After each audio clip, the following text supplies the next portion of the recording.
You're watching Canadian Muslim News on Muslim Network TV. From Toronto, Ontario, I'm Samia Sayed. Welcome to another show. Coming up later is a very special segment with MP SALMA ZAHID regarding her new private bill for Csis. But first, let's take a look at the headlines. RCMP officials support the use of on-device investigation tools. Canadian officials show solidarity with the children of Gaza. Canadian-Iranians denied entry at the U.S. border. U.S. President condemns killing of 4 Muslim men in New Mexico. And now the details. Public Safety Minister Marco Mendicino and senior officials of the RCMP have been arguing in favor of the National Police Force's use of spyware to access cell phones, microphones, and cameras since as early as 2017. The disclosure of the use of on-device investigation tools was made yesterday as several witnesses testified at the House of Commons Access to Information, Privacy and Ethics Committee. RCMP Commissioner Brenda Lucky says that the technology has so far been used in 32 investigations and on 49 devices. Assistant Commissioner Mark Flynn says that the spying tool is used with judicial authorization. He says that if an emergency case arises, certain legal provisions allow its use. Heather McPherson, NDP MP for Edmonton Strathcona, Alberta, has shown support for the Palestinian children traumatized due to the recent attacks in Gaza yesterday. In a tweet, the MP shares a video of the injured family during the recent Israeli bombing. The video clip shows 2 children and an adult explaining the events of the attack. McPherson tweeted that Canada should realize the nature of the conflict is asymmetric. According to Gaza's health ministry, 3 days of intense fighting killed more than 40 Palestinians, out of which 16 were children. The attack left 360 Palestinians wounded.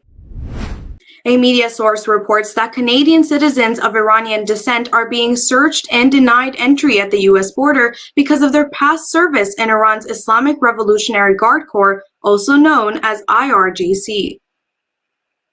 IRGC was labeled a terrorist organization in 2019 under Trump's presidency.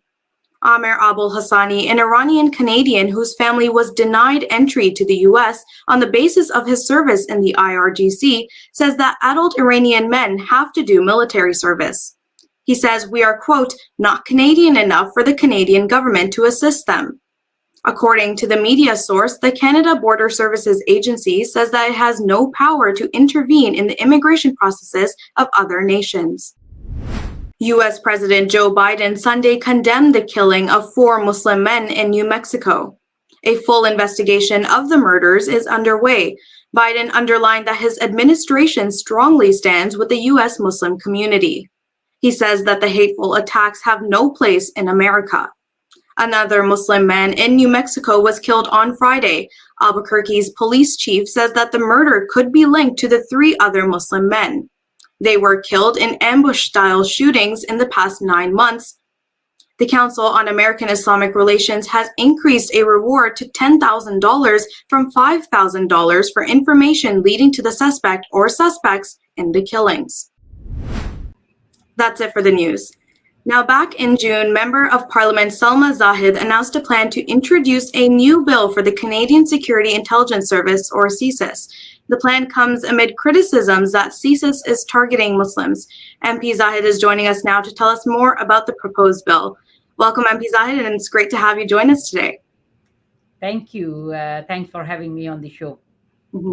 Now, I want to discuss the proposed bill, but I first want to begin by talking about some of the issues that we see with Csis. I briefly already said that Csis has been accused of targeting or even marginalizing Muslims instead of protecting them. What are some of the problems that we see with Csis as it stands now? Back in June, I have announced my intention to bring my private member's bill on the upholding of the duty of candour. Duty of candour is essentially the obligation that any lawyer has to treat the court with candour, fairness, courtesy, and respect. So the Supreme Court has stated that the offense on search warrant applications or duties of diligence, integrity, candor and full disclosure. So this is particularly important in national security cases, which can be subject to less judicial scrutiny for security reasons. So I'm a Muslim member of parliament, and I wear a visible symbol of my faith. And as a mother who has raised two Muslim boys, my family and I are no stranger to being looked at the suspicion and worry when we go about our daily lives. Suspicion, looks, and microaggressions are sadly regular part of the life for members of racialized communities in Canada. So that's why I announced in June that I will bring my private members motion, because last summer, when the government of Canada convened a national summit on Islamophobia to bring the community together after the incident which happened in London, where we lost members of the Afzal family. And one of the recommendations which was brought by the community to the summit was to make clear that the intentional violation of the duty of candor must have consequences for members of Canada's security services, including its leadership. So how That's does why. the proposed bill change the way we're doing things now? I mean, you've already mentioned that it will make them more responsible, make the courts more reliable, but physically, how does that look like in terms of changes we expect to see? See, that's why I have announced my intention to introduce a private members bill to put the responsibility and accountability into law. So I'm holding series of consultations. I held a town hall in my riding of Scarborough Center, and I will be going to Vancouver on 16th to consult different legal experts and the stakeholders and the members of the public on how this legislation should be drafted. So I would like to see that there is more accountability and transparency. It is important that our institutions be subject to public oversight and held to the highest ethical standards. So I am thinking of bringing changes where the minister has to do a public disclosure of the breaches of the duty of candor. Now, you've mentioned public consultations, and from what I hear, you've already started on a few of them. What are you Yes. hearing from the people in these consultations? I've heard the concerns of the people, like in our last town hall, people raised the issues that many Muslim communities or other racialized communities, like Black communities, are always looked upon by suspicion. So that's why, I would like to bring changes to the Csis Act so that the minister has a responsibility of, if in case there are breaches in the duty of candor, there should be a public disclosure, and there should be it should be laid down that what measures were taken when there were breaches happening, so that people can develop confidence, because many communities don't have confidence in the Csis or the RCMP dealings, and that's based on their personal interactions with Csis or RCMP. So that's why people would like to see in this bill legislative changes so that there is more accountability and duty of candor is upheld. And if in case there are breaches, there should be a public disclosure of the breaches which has happened, and what measures have been taken or what consequences have been there for those people who have not upheld the duty of candor. Exactly. But my concern with private member bills is that they rarely pass in Parliament. I mean, their success rate has been fairly low in the past. What is the hope for this private member bill to pass then? I think I'm getting a lot of support from the community, and my request to the community members would be to approach their members of parliament and advocate on behalf of this.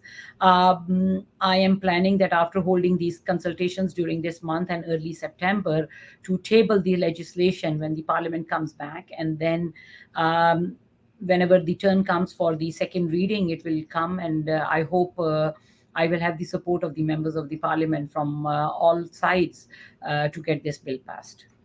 You spoke to a news source in early June about negotiating with your colleagues over the summer to move up the bill in the reading list. Has that happened yet?